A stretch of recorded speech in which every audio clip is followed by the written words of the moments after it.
Madame la ministre, chers collègues, hier matin, le président de la République déclarait sur France Inter à propos de la situation des femmes afghanes: il faut regarder la situation en face.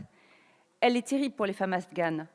Il faut regarder la situation en face, car il y en a beaucoup qui, ces dernières années, ont pu avoir accès à l'éducation, à l'art, et qui, d'un seul coup, ont vu toutes les fenêtres et toutes les portes se fermer. Cette déclaration d'Emmanuel Macron, qui colle à une actualité dramatique, nous rappelle à quel point l'accès à la culture, aux livres et aux bibliothèques contribue à un droit fondamental dont la privation nous réduit en esclavage. C'est ce dont témoigne Delphine Minoui dans Les passeurs de livres d'Araya. L'ouverture d'une bibliothèque clandestine, rassemblant tous les livres exhumés des décombres de la ville, est un acte de résistance fort de cette banlieue rebelle syrienne face à l'oppression et à la tyrannie du régime de Damas. Sortis des décombres, les livres deviennent une arme d'instruction massive, une porte vers la liberté. Nous avons tous en tête des images d'autodafé, de livres détruits sur des bûchers, de bibliothèques vandalisées par des fanatiques. Et je ne doute pas, chers collègues, quelles que soient nos origines, nos parcours et nos familles politiques, que nous ayons pleinement conscience que les bibliothèques sont bien plus que des lieux remplis de livres posés sur des étagères. Ce sont des véritables passeuses de culture. Mais revenons à la genèse du texte que nous examinons aujourd'hui.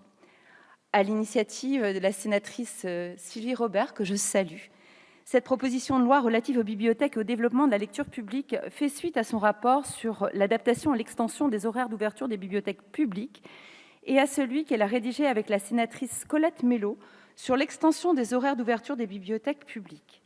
Ce texte s'inscrit également dans la droite ligne du rapport de messieurs Éric Orsenna et Noël Corbin, intitulé « Voyage au pays des bibliothèques », lire aujourd'hui, lire demain, qui fait référence au sein de notre commission. Il fait également écho à la mission Flash sur les suites données à ce rapport de nos collègues Aurore Berger et Sylvie Tolmont. Alors que les bibliothèques constituent le premier équipement culturel en France, elles ne font l'objet à ce jour d'aucune loi, contrairement aux musées et aux archives, à l'exception de 5 petits articles dans le Code du patrimoine. Adoptée à l'unanimité par le Sénat en juin 2021, cette proposition de loi a ainsi pour ambition de réaffirmer les missions des bibliothèques territoriales, mais également les grands principes qui guident leur action, tels que le libre et égal accès, la gratuité, le pluralisme des collections, ainsi que l'égalité, la neutralité et la mutabilité du service public.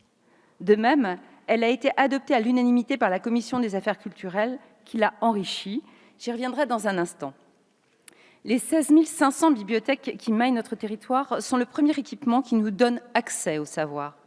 De ce fait, le texte rappelle que les bibliothèques constituent, conservent, communiquent et transmettent des collections, des documents et des objets, ainsi qu'un patrimoine pluriel, allant du patrimoine graphique au patrimoine photographique, en passant par le patrimoine linguistique, historique ou encore scientifique. Les bibliothèques sont ces vaisseaux qui nous ouvrent les portes de la connaissance de soi, des autres et du monde.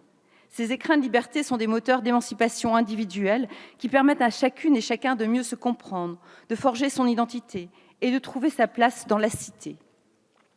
Les bibliothèques permettent aussi le vivre ensemble, en réduisant les inégalités sociales et territoriales, en contribuant à la citoyenneté, ainsi qu'au plein exercice de la démocratie.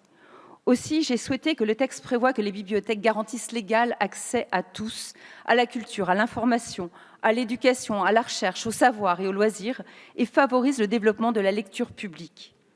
Au cours de mes auditions et de mes visites, j'ai pu constater le travail remarquable des bibliothécaires, qu'ils soient professionnels ou bénévoles, pleinement engagés pour garantir les droits d'accès à la culture de toutes et tous.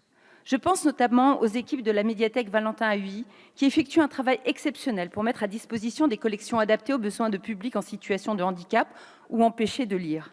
Elles proposent notamment 20 000 livres en braille et 50 000 livres audio. Cette association multiplie les partenariats avec les bibliothèques locales et internationales afin de permettre à toutes les personnes empêchées d'avoir effectivement accès à la lecture. À ce sujet, si la France prévoit de rattraper son retard avec la directive européenne sur l'accessibilité, nous avons encore beaucoup de progrès à accomplir en matière d'inclusion, y compris dans les bibliothèques.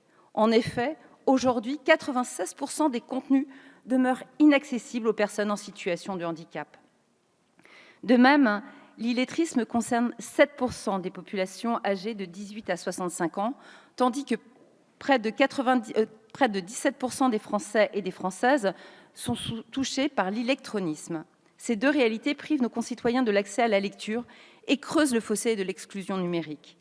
Face à ces enjeux majeurs, portés respectivement par nos collègues Béatrice Descamps, très engagée dans la prise en compte du handicap, Béatrice Piron et Stéphanie Hedger, très impliquées dans la lutte contre l'illettrisme et l'électronisme, sans oublier notre collègue Pierre-Alain Raffan qui nous alerte en permanence sur les risques de l'électronisme, il nous appartient d'intégrer explicitement ces trois défis dans cette proposition de loi. Ensuite, il me semblait nécessaire de mentionner que la coopération des bibliothèques avec d'autres organismes culturels, éducatifs et sociaux et les établissements pénitentiaires est au cœur de leur mission, créant une émulation riche et vertueuse. À ce titre, j'aimerais saluer le travail des associations Lire, c'est vivre et Lire pour en sortir, qui interviennent en milieu carcéral. Elles contribuent à une des grandes missions de la prison, à savoir la réinsertion des détenus grâce à la lecture.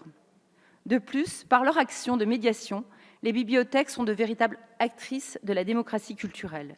Les bibliothécaires redoublent d'initiatives et d'implication afin d'orienter les usages des contenus qui leur correspondent, d'orienter les usagers vers des contenus qui leur correspondent et n'hésitent pas à se déployer hors les murs. Certaines associations vont encore plus loin, comme le Fonds Bibliothèques sans frontières avec ses Ideas Box ou ATD Quart Monde avec ses bibliothèques de rue qui vont à la rencontre des publics éloignés de la lecture dans leur quartier. Les bibliothèques doivent également s'adapter aux évolutions des usages et des technologies, notamment au numérique, ce que traduit la mention de principe de mutualité du service public que j'ai souhaité ajouter parmi ces principes fondamentaux. Les bibliothèques sont aussi des lieux plastiques, des troisièmes lieux, des lieux du vivre, et pas seulement des lieux du lire, sont les termes du rapport Orsenna-Corbin. La médiathèque Aimé Césaire de La Courneuve, installée dans une ancienne usine de métallurgie qu'elle partage avec un pôle administratif, en est un exemple manifeste. Cette médiathèque a mis en place des espaces ludiques, l'un consacré aux arts plastiques, l'autre aux jeux vidéo ou encore un auditorium, afin d'inciter les habitants du quartier à concevoir la médiathèque comme un lieu vivant, un salon de la communauté, selon les termes des principes directeurs de l'UNESCO. Outre le fait d'être des espaces culturels, les bibliothèques sont des espaces de vie, d'échange, de rencontres humaines et font le lien entre les différentes activités. Les bibliothécaires y jouent un rôle clé. Ils promeuvent ce lien entre les différents services proposés, s'adaptent et anticipent les besoins de leur public. Par exemple, à La Courneuve, la médiathèque propose un accompagnement des usagers dans leurs démarches administratives, des cours de français hebdomadaires ou encore des livres dans leur langue maternelle. Au sein de cet écosystème, les bibliothèques départementales jouent un rôle structurant dans la mise en raison des bibliothèques de leur territoire, tant dans l'allocation des documents et des objets que dans les conseils et la formation des bibliothécaires. Les départements devraient avoir pour obligation de continuer à les faire vivre, à les entretenir et à les faire fonctionner. Enfin, tout comme il n'y a pas qu'une vie dans la vie, les livres peuvent avoir plusieurs vies. Afin de favoriser le développement de la lecture publique et faciliter le désherbage réalisé par les bibliothèques, c'est-à-dire le retrait des collections des ouvrages dont elles n'ont plus l'usage, j'ai souhaité, ainsi que mes collègues députés, qu'elles aient également le droit de donner des livres à des associations, des fondations et des organismes de l'économie sociale et solidaire qui pourront eux-mêmes les revendre. En effet, cette pratique déjà répandue leur permet d'éviter de jeter des millions de livres au pilon et participe à l'économie circulaire. Je remercie la Commission des affaires culturelles et de l'éducation pour la confiance qu'elle m'a accordée, ainsi que celles et ceux qui font vivre nos bibliothèques partout sur le territoire, à qui je dédie cette phrase de Julien Green : « Une bibliothèque, c'est le carrefour de tous les rêves de l'humanité. » Merci.